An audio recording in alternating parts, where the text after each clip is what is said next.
Hi, everybody. Let's talk about the root chakra. I'm going to use Dr. Carolyn Miss's book, Anatomy of the Spirit, today to help me with a lot of the descriptions that come from her voice as a PhD, as a medical intuitive, as someone who's put decades into case studies, and she just has a lot of insight to bring to the table. And I am bringing forth everything from her book that resonated with me, and I'm going to do one video for each chakra to give each one focus and let it be just kind of a bite-sized thing that you can digest in your own time. And we're going to start with Chakra One, which is the root chakra at the base of the spine. And I'm assuming that people coming here are already kind of familiar with the chakra system, but just to give a really brief overview, chakras are numbered 1 through 7, and Chakra 1, the root chakra that we're covering today, is related to lessons of the material world, the 5 senses, the tribal sense of belonging, of justice, of loyalty, of honor, what we learn in our tribe, our group identity, and the challenges that come with that invite us to start that individuation process. But the 7 chakras, let's go over them briefly. 1 is the root chakra, relating to the material world. 2 is the sacral. Those lessons are related to sexuality, work, and physical desire. 3 is the solar plexus. Well, you can't see that, but below your rib cage, your stomach, basically. It's your power center. These are lessons of the ego, the personality, and self-esteem. The fourth chakra is the heart chakra, or the heart center, and these are lessons relating to love, forgiveness, and compassion. The 5th chakra is the throat, and these lessons relate to will, using the willpower, and to self-expression. The 6th chakra is the third eye, or ajna, and these lessons relate to the mind, to intuition, insight, and wisdom. The 7th chakra is the very top, and it's called the crown, and it's related to spirituality. So we will end up with number 7 at the top. We are starting at the bottom with number 1, which I'm sitting on, and that is the root chakra. So I've mentioned that each chakra comes with its own kind of set of lessons. All the lessons are there to direct us toward greater consciousness. There's energy moving through them that's going to stimulate us and challenge us. And if this energy moving through is blocked by the challenges being ignored and the responsibilities of the lesson being ignored, then this blockage can actually manifest as illness. Chakras 1, 2, and 3, the bottom 3, the base, the sacral, and the solar plexus, are calibrated to issues that engage us with our physical or external power. Whereas chakras 4, 5, 6, and 7, the upper ones, they are calibrated to non-physical or internal power. Each chakra is related to a certain part of the body, and in extreme cases of emotional disturbance or energetic disturbance, these parts can develop illness. The root chakra is related to physical body support. It includes the base of the spine, the legs and bones, the feet, the rectum, and the immune system. When mental and emotional issues such as physical, family, and group safety, tribal security, the ability to provide your own necessities, the ability to stand up for yourself, the ability to feel at home, these can end up contributing to dysfunctions like chronic lower back pain, sciatica, rectal tumors and cancer, depression, and immune-related disorders. Now, Eastern spiritual traditions, they view illness as a sign of energy depletion or a spiritual blockage from one's own internal power. Every choice that we make, whether motivated by fear or by faith, it's going to direct our spiritual energy. And if our choices are impelled by fear, fear returns to the energy field. If our choices are impelled by faith, grace returns and the biological system thrives. This is what we've learned. With the root chakra, our life lessons are met through learning to handle having a group identity, having a power within the family or within our tribe. The tribal chakra, it's often called the root chakra, it grounds us. It's a connection to familial beliefs that support the formation of our identity and our sense of belonging to a group or a people in a geographical location. When we think of things related to our tribe or to our family, the area of the body generating the response that we feel in response to these thoughts is the root chakra at the base of the spine. Oops. So the root chakra is not just the foundation for the health of the physical structure, it is the foundation for mental and emotional health. The root chakra energy manifests in our need for logic and order and structure. It orients us in time and space into our five senses. So back to the material world reality. The five senses give us, especially when we're a child, the five senses give us a literal interpretation of the environment where we are just taking things at face value. Part of the root chakra lessons involve having a sincere sense of honor toward our tribe or family. Even in cases where we have had unpleasant or abusive upbringings, it is healthful to honor one's biological family as being divinely chosen as the appropriate tribe from which to begin our life's journey.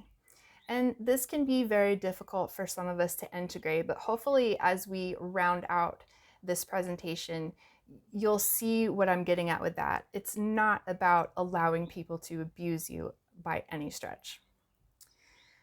The primary fears associated with the root chakra are fears of physical survival, abandonment by the group, and loss of physical order.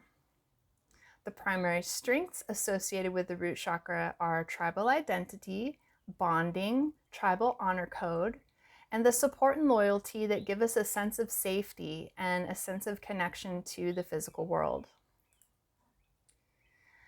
The sacred truth inherent in the root chakra is that all is one.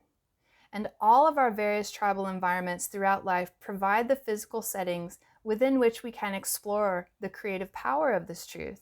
And tribal settings can be not just your family, but your group of friends, your work group, anything that is kind of a collective. Through our interactions with family and other groups, we learn the power of sharing a belief with other people. We also learn how painful it can be to be excluded from a group and excluded from its energy.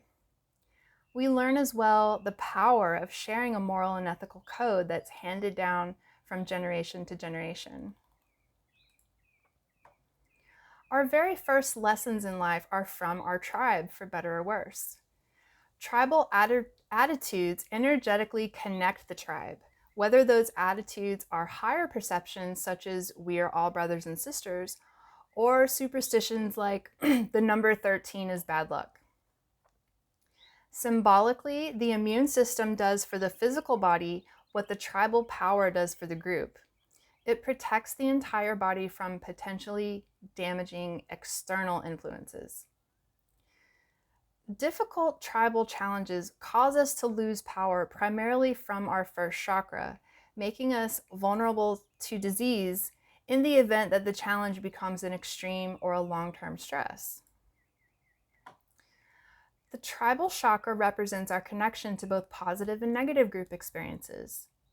Epidemics are a negative group experience to which we can become energetically susceptible if our own personal first chakra fears and attitudes are similar to those held by the culture's overall first chakra. Viral and other epidemics are very much a reflection of both the current social issues of the cultural tribe and the health of the social tribe's immune system.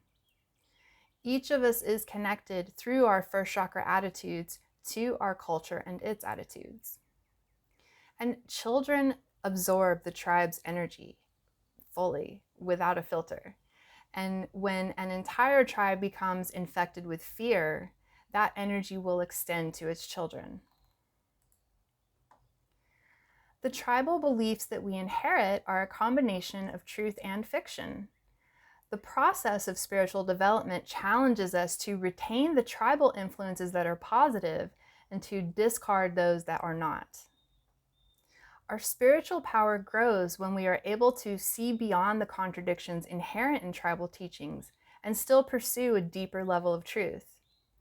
Each time we make a shift towards symbolic awareness, we positively influence our energy and biological systems.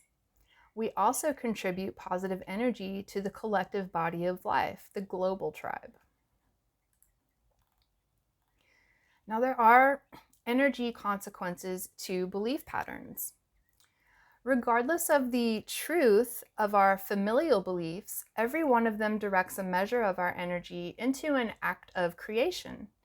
When we share belief patterns with groups of people, we participate in energy and physical events created by those groups. Now, the shadow side of the truth, all is one, can be illustrated in something that Carl Jung has said. And Carl Jung said that the group mind is the lowest form of consciousness because individuals involved excuse me, in a negative group activity or negative group action rarely, if ever, accept responsibility for their own personal role and action. Unwritten tribal law holds that the leaders accept responsibility and not the followers. And we all enter this phase where we become at variance with one's tribe, where we start thinking our own way, and it's going against what we were taught. And this is just something that inevitably happens. Given the power of unified beliefs, right or wrong, it is difficult to be at variance with one's tribe.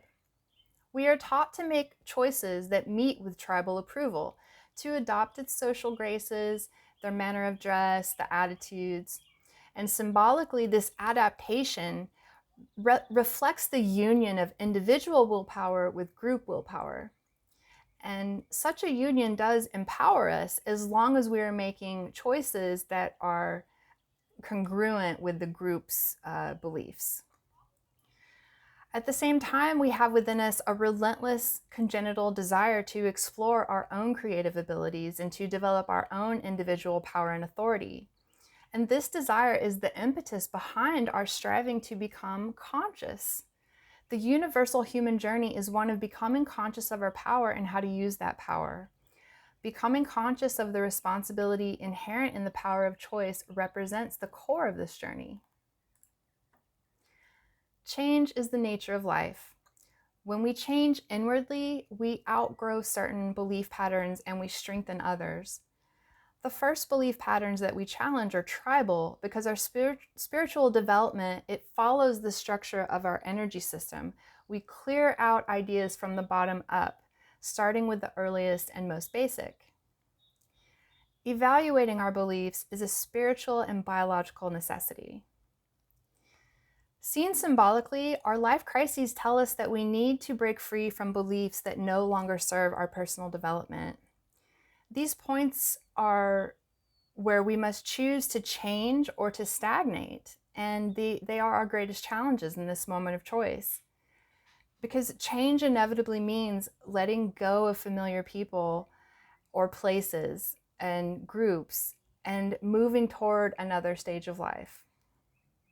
We are often stuck between two worlds, the old world that we need to release and the new world that we are afraid to enter. We are attracted to becoming more conscious, but at the same time, we find it frightening because it means we must take responsibility for ourselves, for our health, our career, our attitudes, and our thoughts. And once we accept personal responsibility for even one area of our lives, we can never again use tribal reasoning to excuse our behavior. In tribal consciousness, personal responsibility does not exist in well-defined terms, so it is much easier to avoid the consequences of personal choices in the tribal milieu.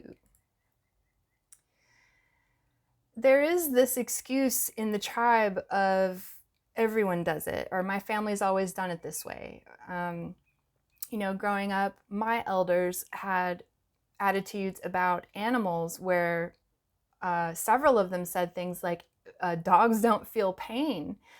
Now, I had to go along with this when I was really young, but as I got older, I felt that it was wrong and had to allow myself to question it. And as an adult, I definitely don't operate with that attitude. So when people use that excuse, it's something that a child is kind of forced to use, but as you individuate, as you develop, it is ordained that you will question these things and that you'll separate from the things that you just realize aren't true. So when people use those excuses, as Carolyn Myss would say, this dodge is the crudest form of the sacred truth, all is one, and it is commonly used to evade responsibility for all manner of immoral acts, like keeping extra change from a cashier or throwing litter out your car window or even adultery. Spiritually conscious adults can no longer use tribal reasoning. So when you do start to notice that you have some toxic tribal influences, you are presented with the challenge to challenge them. From our tribe, we learn about loyalty, honor, and justice, moral attitudes that are essential to our well-being and our sense of responsibility. However, if they are interpreted narrowly, they can become restrictive or toxic. Now, there was a story that Carolyn Myss shared about a man named Tony who, a young child in an immigrant family, he began working in a candy store to earn money to help his family out. In the beginning, everything was fine, but gradually the owner of the candy store began to make advances, touch him, and eventually began to molest him. Now, Tony went home and told his mom what he had to do to earn this money, and she simply said to never speak of it again and get back to work. Now, Tony ended up having a lot of issues because of this. He was very dysfunctional. He suffered from alcoholism. He excused the drinking and saying that if your memories were as bad as mine, you would drink too. He just carried a lot of pain with him. The pain of knowing that his family had not tried to help him was actually greater than the pain of the sexual abuse that he endured. The pain of his family's betrayal was what was destroying him, because actually he was able to forgive the Candyman, as he called him, and his unfinished business was with his family. However, his parents were too ashamed even to listen to his story, and they were emotionally incapable of admitting that they understood what he had to go through to help their family.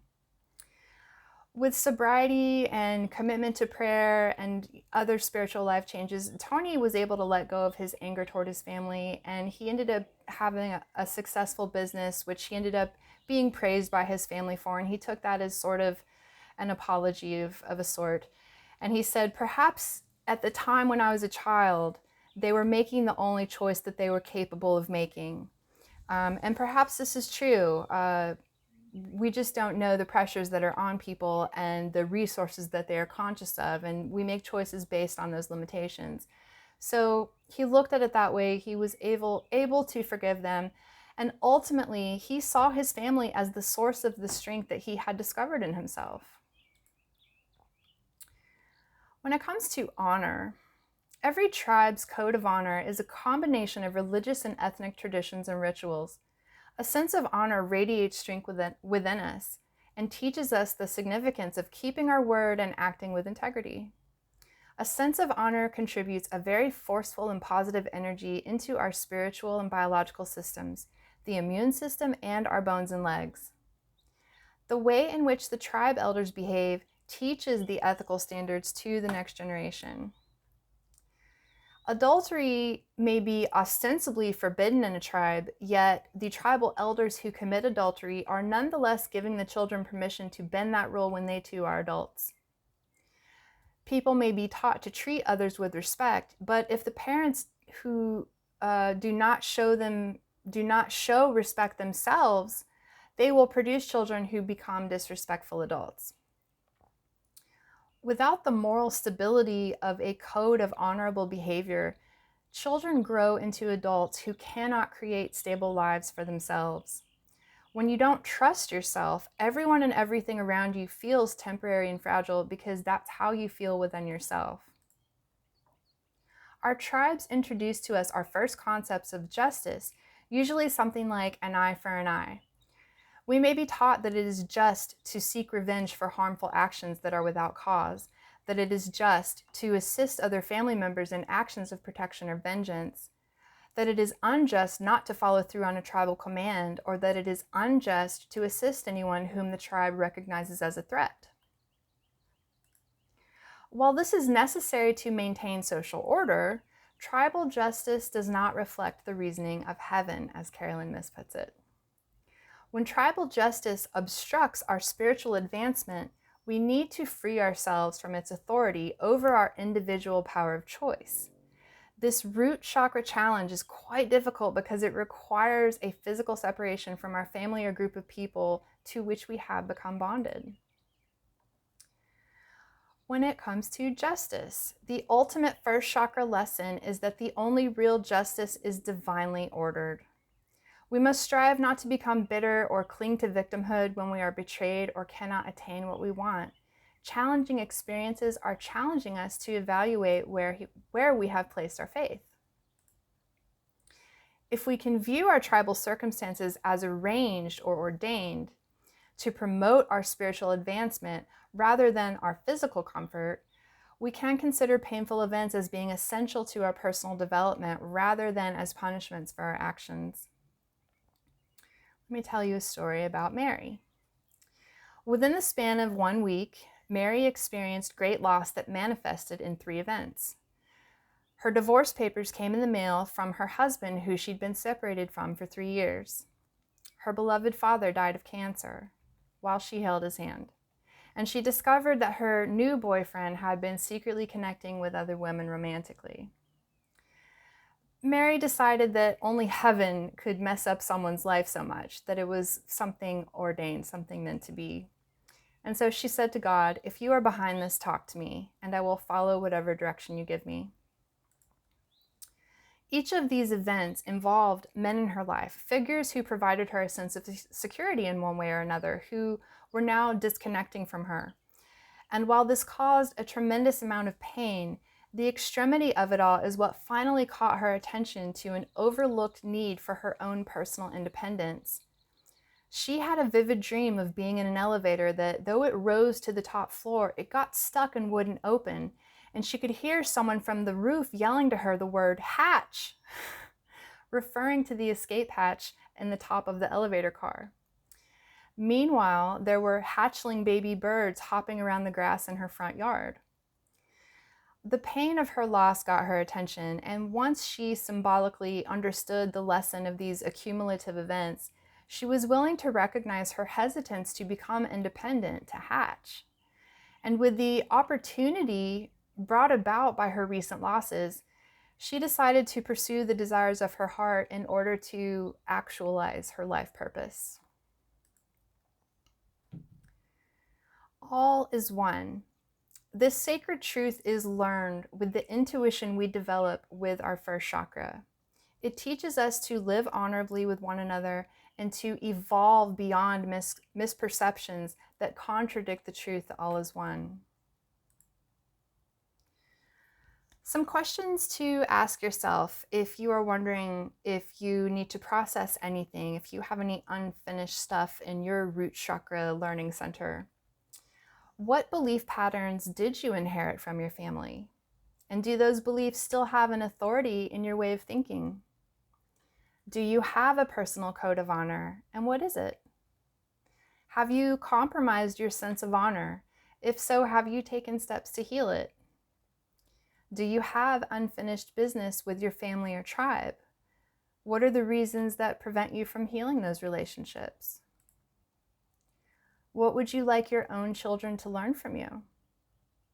And what tribal traditions do you continue for yourself or for your family? In closing, I will share with you 3 truths provided by Carolyn Myss. These are 3 truths as ascertained by medical intuitive Dr. Carolyn Myss. 1, Misdirecting the power of one's spirit will generate consequence to one's body and life. 2. There is challenge and loss when the ground beneath you shifts, a disintegration of your physical power base through loss of wealth, family, health, or worldly power, bringing on a crisis of faith, which will force you to ask yourself the question, what or who do I have faith in? And 3, in order to heal from a misdirection of spirit, you have to be willing to act to release the past, to cleanse the spirit, and return the spirit to the present moment. In letting go of the past, we renew our ability to have faith, to believe as if it were true now. So, root chakra lessons, tribal connection, it's going to affect physical structures as well as attitudes, and it's all about connecting with them fully in order to parse them out, in order to develop a sense for this feels right, this not so much. And transcending that, choosing which of these attitudes and codes that you get from your tribe do you want to carry on as an individuated adult. This is Root Chakra, chakra number 1, and it's where we start. Thank you for watching.